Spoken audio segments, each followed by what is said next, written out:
The church was too quiet for a place filled with people. Every whisper, every stifled sob, every rustle of black clothing echoed like a scream.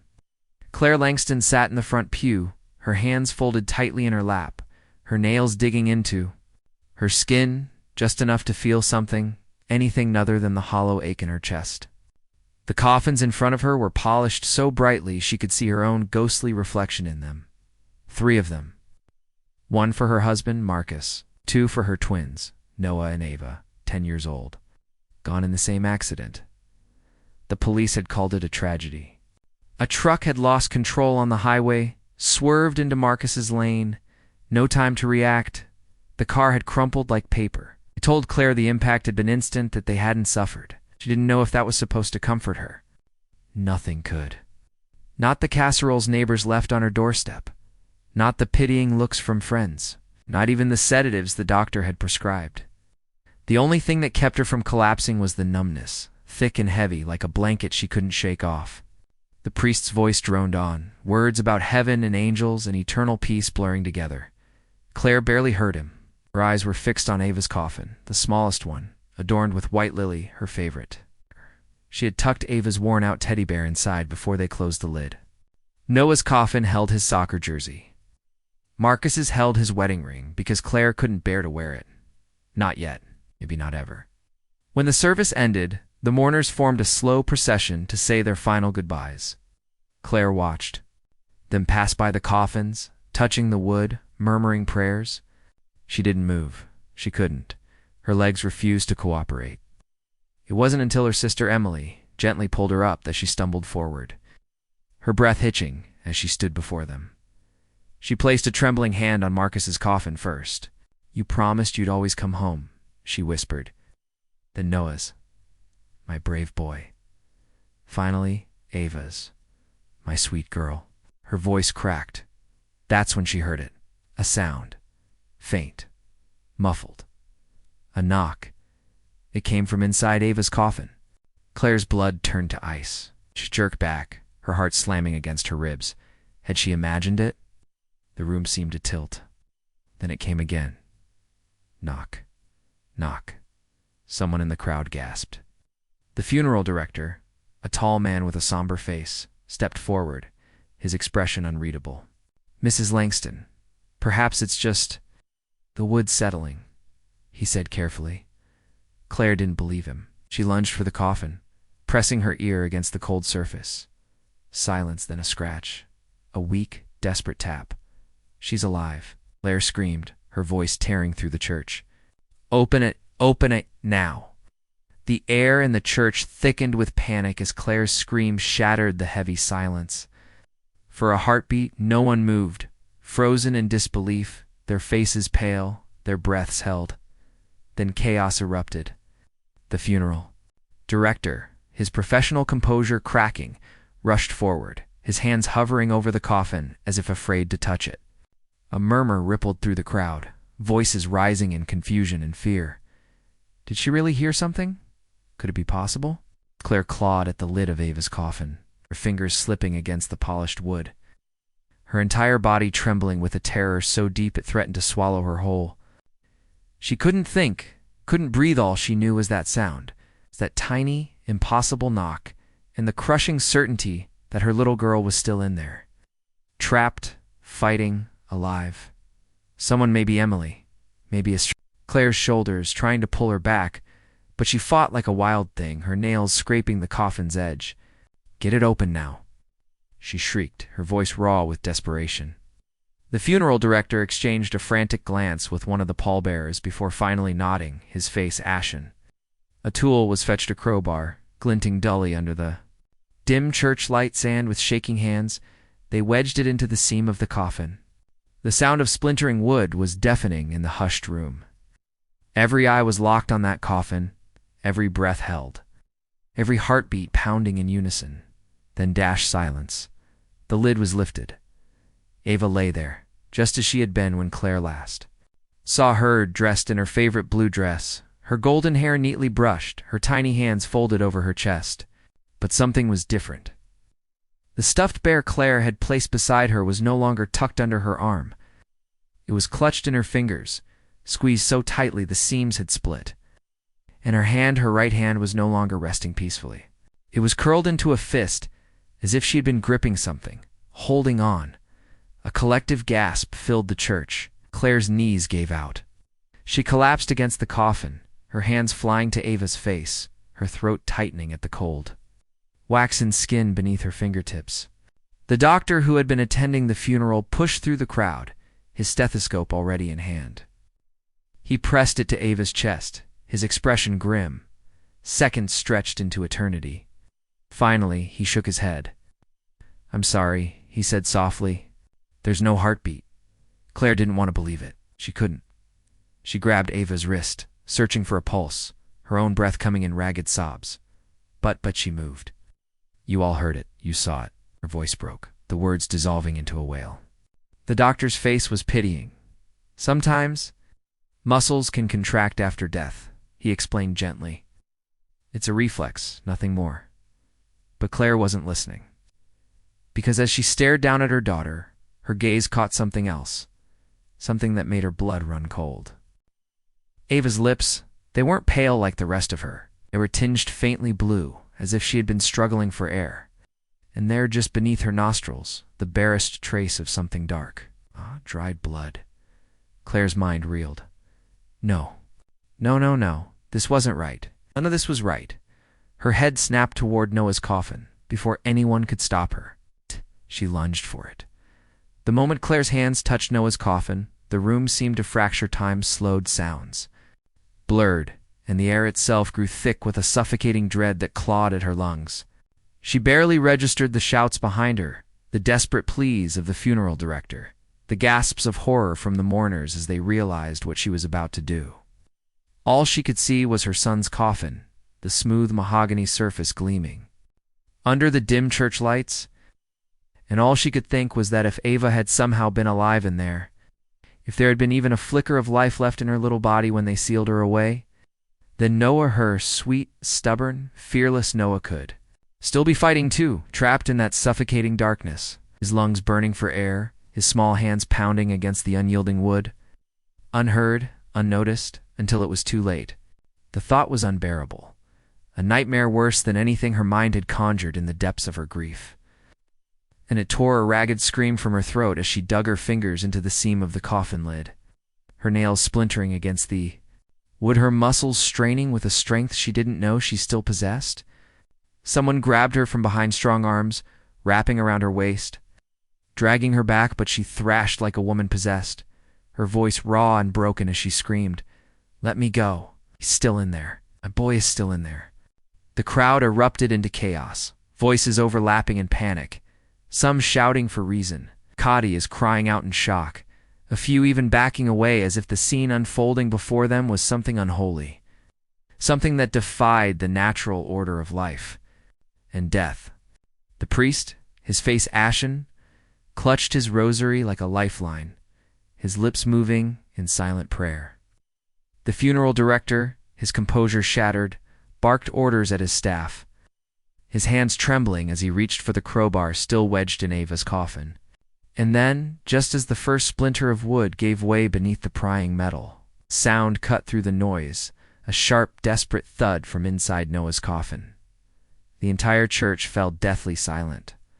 Claire stopped struggling. The arms holding her loosened. Every pair of eyes locked onto the coffin, breaths held, hearts pounding, another thud, then another stronger this time.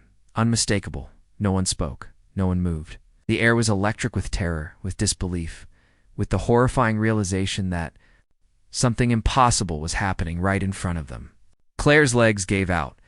She collapsed to her knees, her hands pressed to her mouth, her entire body shaking so violently she could barely breathe. The funeral director, his face drained of color, slowly, hesitantly, pressed his ear to the coffin. His eyes widened.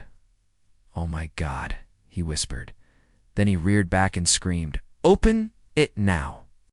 The sound of the crowbar cracking open Noah's coffin echoed through the church like a gunshot, each splintering groan of the wood tearing through the silence with a violence that made the mourners flinch as if struck.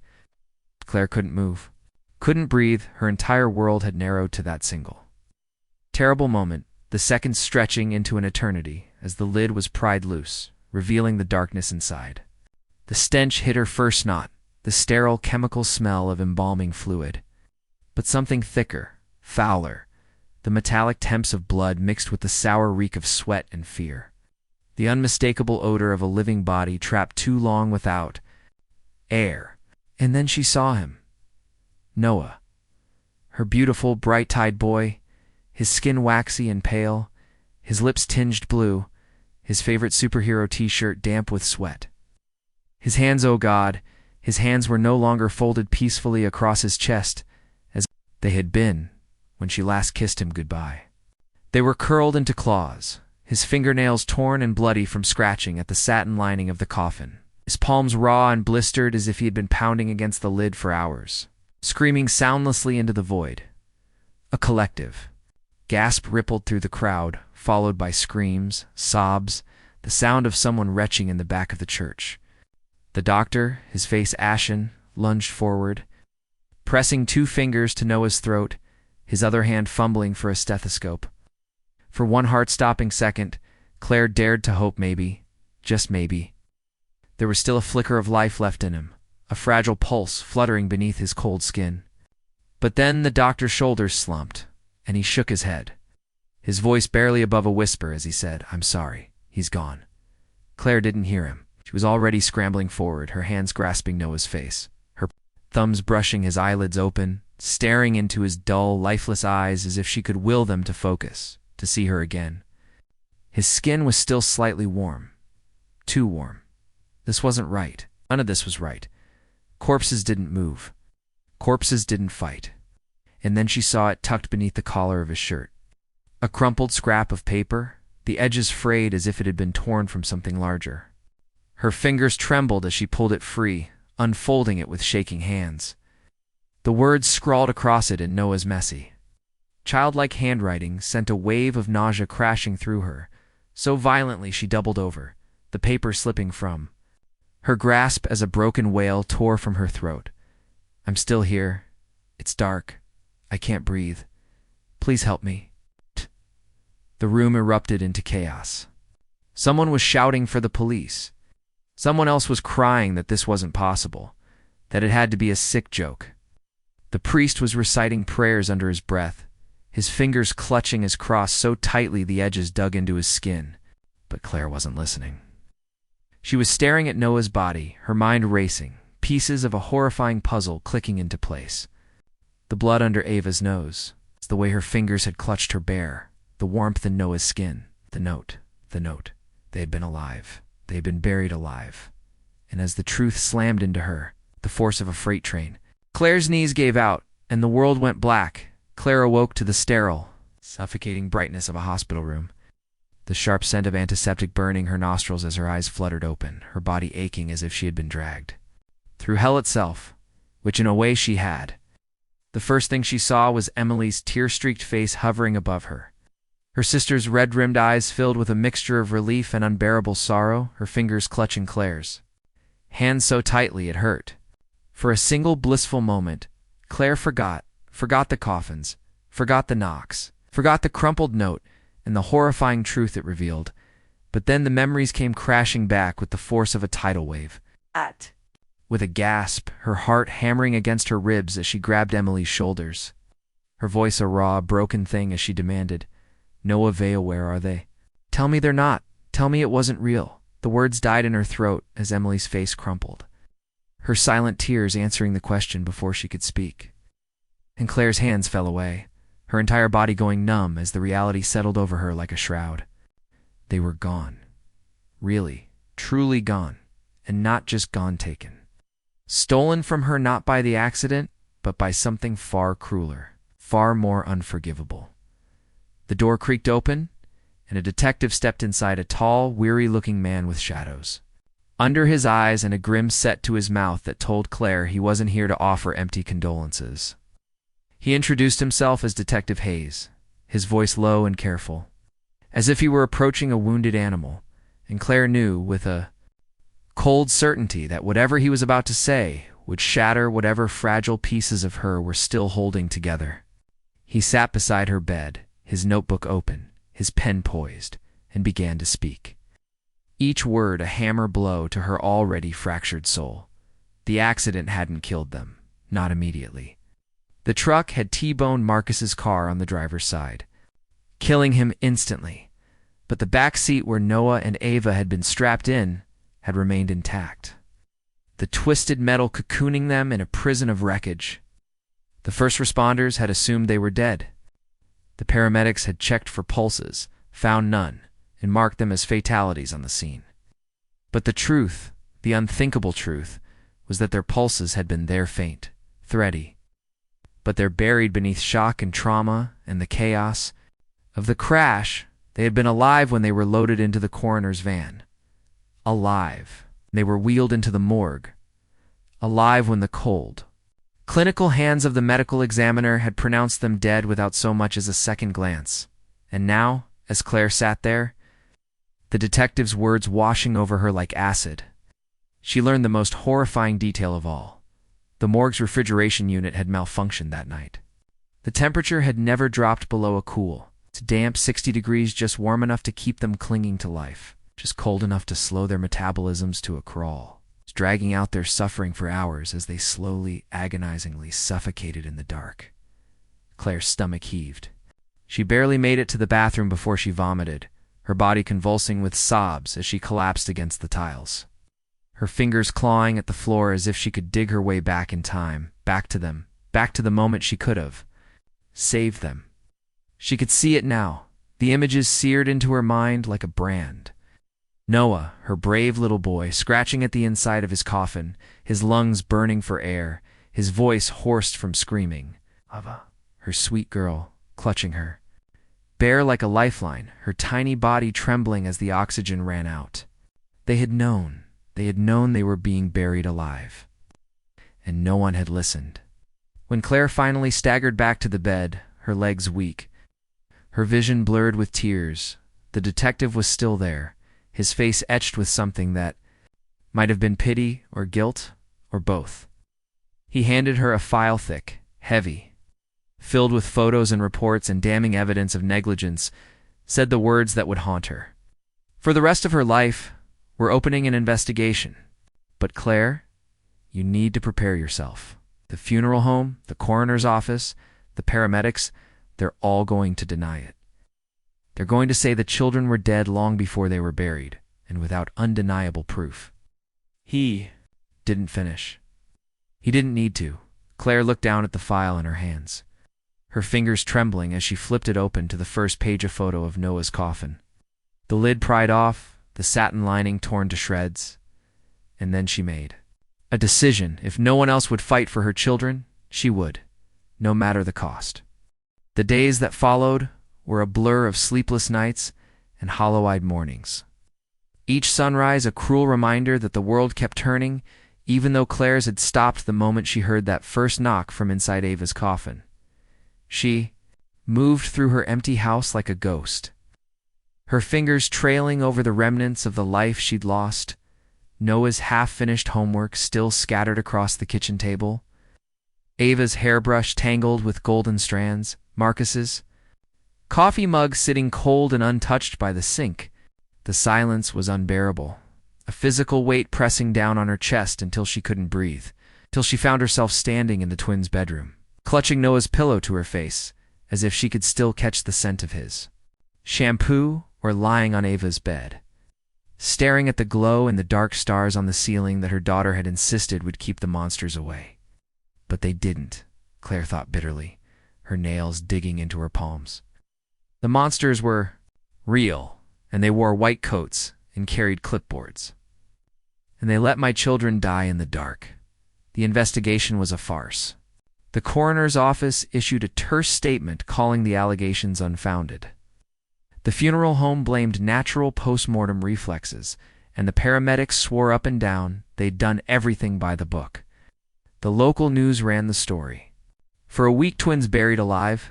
Grieving mother demands justice before moving on to the next tragedy, leaving Claire to drown in her grief alone. But she refused to let go.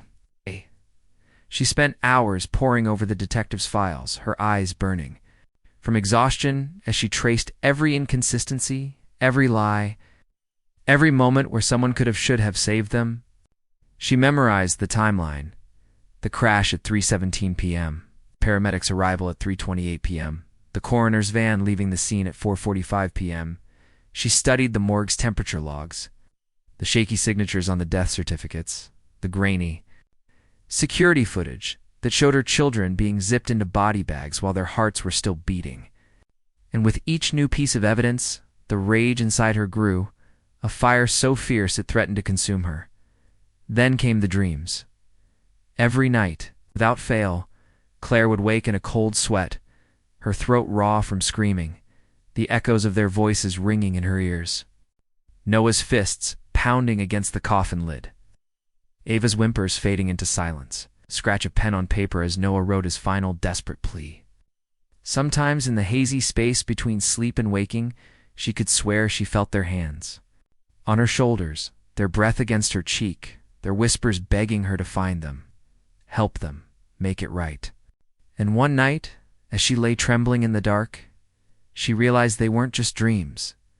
They were memories. Their memories. And they were leading her somewhere. The next morning, Claire drove to the cemetery. The twins' graves were still fresh, the dirt unsettled, the headstones not yet placed. She knelt between them, her knees sinking into the damp earth, her fingers splaying over the soil as if she could reach through it and touch them one last time. And then, with a shuddering breath, she pressed her ear to the ground and listened. For a long moment, there was nothing. Just the distant chirp of birds, the rustle of leaves, the hum of the world moving on, then dash tap, tap, tap.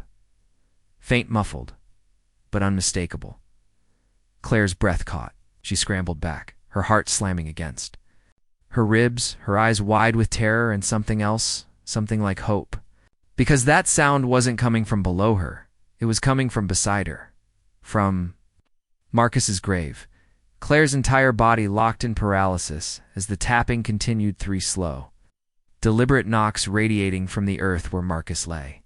Buried, each one sending vibrations through the soil that she could feel beneath her trembling palms. The rational part of her mind screamed that this was impossible.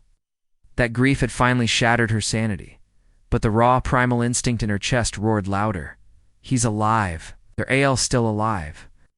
With a guttural cry tearing from her throat, she launched herself at Marcus's grave, her fingers clawing at the damp dirt like a wild animal, nails splitting and bleeding as she dug deeper. Sobs racking her body with such violence she could barely breathe. Around her, the cemetery air grew heavy, the sunlight dimming as though the world itself recoiled from what was about to be unearthed. While distant thunder rumbled not from the sky, but from beneath the ground, a deep, shuddering groan of shifting soil by the time groundskeepers arrived, drawn by her screams.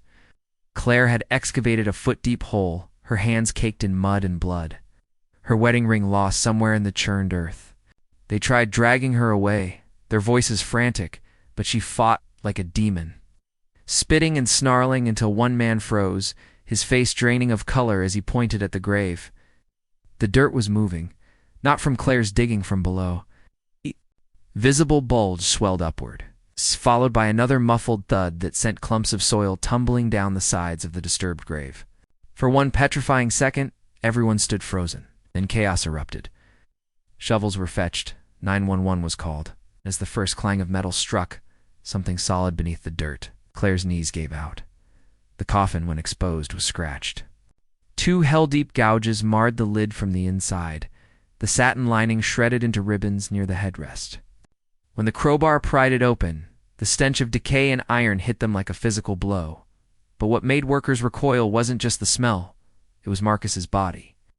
His eyes were wide open, his mouth stretched in a silent scream, his fingers bent at grotesque angles from clawing at the wood.